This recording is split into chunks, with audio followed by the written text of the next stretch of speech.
As Mel Brooks said in his movie The History of the World Part 1, it's good to be the king. And that's because kings have limitless wealth, power, and time to do pretty much whatever they want. But with an extraordinary life, often comes an extraordinary end. So, today we're going to take a look at some of the weirdest royal deaths in history. But before we get started, be sure to subscribe to the Weird History channel. After that, leave a comment and let us know what other royal topics you would like to hear about. Okay, time to take a look at some royal pains. Back in the late 14th century, it's fair to say that medical knowledge was nowhere close to where it is today. So, when King Charles II of Navarre became ill, his doctors prescribed soaking his sheets in a solution of distilled wine. The theory was that the solution would draw the sickness right out of the king, which does make you wonder if those doctors trained at a medical school or went to an afternoon mixology class at Chili's. Whatever the case, Charles had faith in them and had a maid sew him up in the sheets to really make sure the healing power of the wine would work. This turned out to be a hot idea, literally. Accounts differ, but an ember struck the highly flammable king from either the maid burning the end of the thread or coals kept on the bed to keep the king warm. In seconds, he went up in flames, unable to escape the Cabernet fabric coffin he'd been sewn into. His terrified maid ran from the room, leaving Charles to immolate on the spot. We imagine his estate did not give her a glowing recommendation letter. King Alexander I of Greece is one of the most recently deceased kings on this list, having passed away a little more than a century ago. So, good for him. In 1917, Greece was torn over whether to join World War I. Ultimately, the political climate forced Alexander's father, Constantine I, to abdicate, making Alexander a king at just 24 years old. Alexander didn't play a huge role in the war, though he intended to make his mark by expanding Greece's borders. But first, he had to walk his dog. This walk was in a private park outside Athens, and apparently, a few of the palace workers' monkeys were also wandering around. One monkey, a Barbary macaque, attacked Alexander's German shepherd. While trying to separate them, another monkey attacked Alexander, with the two primates getting some pretty nasty bites on the king. Servants flocked to the royal's aid and cleaned Alexander's wounds, and the king insisted he was fine. Spoiler alert, he was not fine. By nightfall, the bites became infected. Doctors proposed amputating Alexander's leg, but ironically, every doctor was too afraid to take responsibility if the amputation went awry. So, nobody did anything. The poor young king of Greece succumbed to his bites 23 days after the initial attack. A group of monkeys might not be able to write Shakespeare, but they can take down a king like a Shakespeare plot.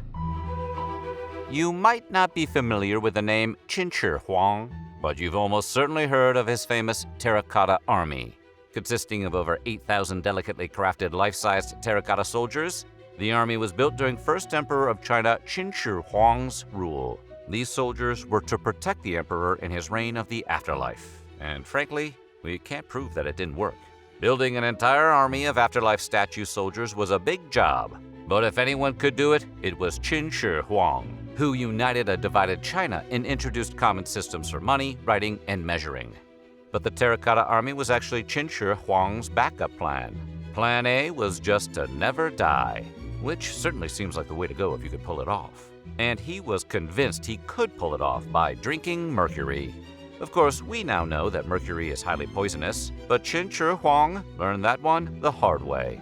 He drank too much honey and mercury-laced wine, and it killed him. Kings and wine do not seem to mix. In his burial, his gravediggers may have inadvertently put rivers of mercury into the tomb itself. On the downside, the area is considered highly toxic. On the upside, the tomb of Qin Shi Huang has not been disturbed to this day. It's not the kind of immortality he was looking for, but it's better than nothing. Based on bits of writing about his symptoms, scholars had long speculated that King Herod the Great, ruler of ancient Judea, passed away due to a kidney condition. But we imagine Herod would have gladly traded that for what he really had, because scholars increasingly believe that the king actually suffered from gangrene. That's a condition where the lack of blood flow causes necrotic tissue, which can lead to all sorts of serious problems, including maggot infestation. Unfortunately for Herod, his gangrene was located mainly in his genitals. Don't Google that. It's not worth it.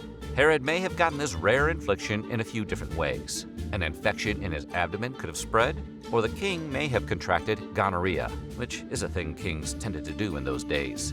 However he contracted it, the ultimate outcome of Herod's gangrene was a painful demise. William the Conqueror is known for, well, conquering stuff. He became the first Norman king of England after defeating the Anglo-Saxons in 1066, and he was famous for his victories on the battlefield, which is where he met his end. An athletic figure in his youth, William grew overweight later in life. While riding his horse into battle, William's belly was thrust into the saddle's pommel, the little knobby thingy at the front. Back then, pommels were wooden, sometimes fused with metal, and quite high. History tells us William's belly struck the pommel with such force that his internal organs ruptured, and he perished shortly after. That was bad, yes, but it was really just the beginning of William's problems. His body was quickly looted, with the thieves leaving the king naked in the dirt. Then, fires broke out in the village, delaying his funeral. And when it was finally time to lay the king to rest, the body had bloated so much that it wouldn't fit into the stone sarcophagus. As the monks stuffed him into the tomb, his bowels burst, releasing a horrendous stench for the grieving audience in the building. We're told Candle in the Wind was played. King Bela I of Hungary was doing as well as a monarch in the 11th century could. He waged a successful war against the Holy Roman Empire to keep Hungary's independence, and was about to begin another battle to further stake his claim as king. But while Bela was great at winning wars, he wasn't quite as good at choosing a contractor. While he and his men were celebrating for this forthcoming battle, he sat on his throne and it collapsed. The king sustained injuries and died. In other words, he fell from the throne by falling from the throne. Irony is a real Hungarian B-word. They say it's bad luck to get a nosebleed on your wedding night. But they say it's worse luck to die from a nosebleed on your wedding night. Or they probably started saying that after Attila the Hun died. In 453 CE, Attila took yet another bride and celebrated by getting absolutely tanked, because he was a man who respected tradition. The next morning, the soldiers could not find their esteemed leader. As they burst into Attila's tent, they found his new bride weeping over his lifeless body. It appeared that Attila had gotten a nasty nosebleed in his sleep, and in a freak accident had perished as a result. There have been rumors that there was sabotage connected to his death, but most believe it was natural, and that the Conqueror may have actually suffered a fatal stroke rather than a runaway nosebleed. And we can't examine a body because Attila's tomb is lost. Legend says his troops diverted a river to find the perfect resting spot for Attila, and then released the water back to its original path to hide his grave forever. But they told that same story about Gilgamesh in ancient Mesopotamia, so it could be just a myth. In conversations about health insurance, people often say how important it is to be able to choose your own doctor. But George V got to choose his own doctor, and it didn't work out so great. Long story short, the doctor offed him, not by accident, and kept the secret the remainder of his life. In 1936, George was very ill, and his doctor, the flawlessly named Lord Bertrand Dawson, was by his side in his final days. What exactly led the doctor to make the, let's say, questionable call of killing the king is up for debate. It's possible that the queen or prince asked him to do it so that the king wouldn't suffer needlessly, but no one really knows. What we do know is that at least part of the decision came down to Dawson wanting the news of the king's death to break in the morning paper, rather than the less appropriate evening journals. Yes, that's right. Dr. Dawson took the king out early in order to catch the right news cycle. Hey, if it bleeds, it leads. The easiest way to get a kingdom is to inherit it. The second easiest way is to have your aunt, Empress Elizabeth of Russia, win the Russo-Swedish War and pretty much just plop you down on the throne. And that's how King Adolf Frederick of Sweden got his kingdom. That being said, Adolf was more of a figurehead than a real king, and he didn't have much power. Still, he made the best of it and spent most of his time hosting lavish parties, which is nice work if you can get it. In 1771, King Adolf hosted a grand feast for the holiday of Fete-Tisdagen, or Fat Tuesday. And this time, Adolf really went all out, eating lobster, caviar, fish, sauerkraut, and semla, a type of cream-filled buns which were simply to die for, literally. He ate 14 servings of the semla, and the overindulgence led to digestive tract issues that ultimately did him in. Sounds like a heck of a Mardi Gras. By most accounts, Edward II was not a great king. He lost land his father had conquered, he angered the nobility by giving high-standing roles to his father's enemies, as well as one of his possible lovers, and he royally ticked off his wife, which turned out to be a big mistake because she eventually overthrew Edward with help from her lover, replacing Edward on the throne with his own son.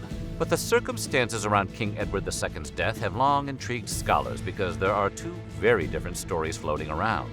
The more widely accepted story is that Edward was imprisoned in a castle and had his ticket punched in 1327 by a red-hot poker. The other story is that Edward escaped the castle and was still alive until at least 1330. But this story is less well accepted, so unfortunately, it's looking like the poker for you, Edward.